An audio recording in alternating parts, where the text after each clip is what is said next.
Un édito car nous attendions donc hier un peu de solennité, un peu de sérieux, peut-être même une réponse aux vraies questions des Français. Je vous l'ai dit, on a pu lire un peu partout dans les médias, Emmanuel Macron devait annoncer la tenue d'un référendum, disait la Dépêche le 4 février dernier.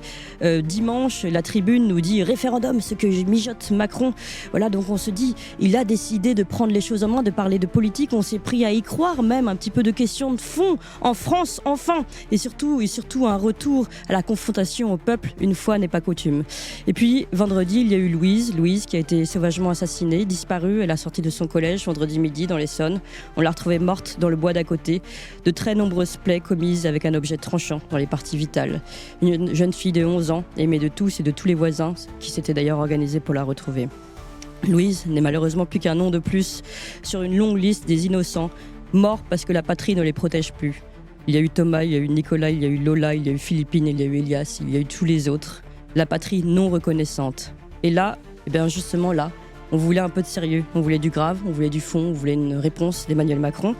Et le président de la République, lui, donnait une interview au JT du 20h sur France 2 à la veille de l'ouverture du sommet de Paris sur l'intelligence artificielle.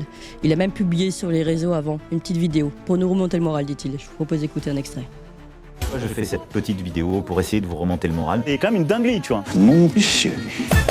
Prends ensuite tous les cheveux qui restent sur le côté droit. La techno a une culture à part entière. On est attaché à la bagnole. On aime la bagnole. Et moi, je l'adore. Et tu voudrais qu'elle soit en haine ce soir.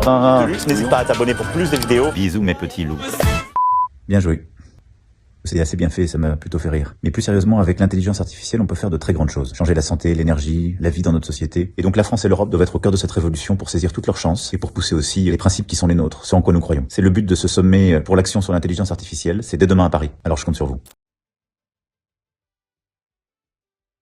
Ok, là c'est bien moi. Je compte sur vous. Alors non, c'est pas bien joué, Emmanuel Macron, et ça ne nous fait pas rire. Et vous souhaitez nous remonter le moral, commencez par devenir président. Ce serait peut-être une bonne chose.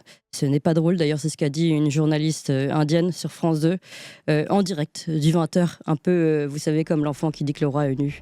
On a enfin entendu une parole de vérité par des journalistes sur un grand plateau à grosse audience. Et oui, parce que c'était une journaliste étrangère qui a osé dire les choses. Non, ce n'est pas drôle, Emmanuel Macron, ce que vous faites, ce n'est pas drôle, et ce n'est pas digne, et ce n'est pas digne de votre fonction. On attendait autre chose, et on entend encore autre chose. Donc si vous voulez continuer de faire le clown, rejoignez votre cirque et laissez la place à un président digne de ce nom. Merci.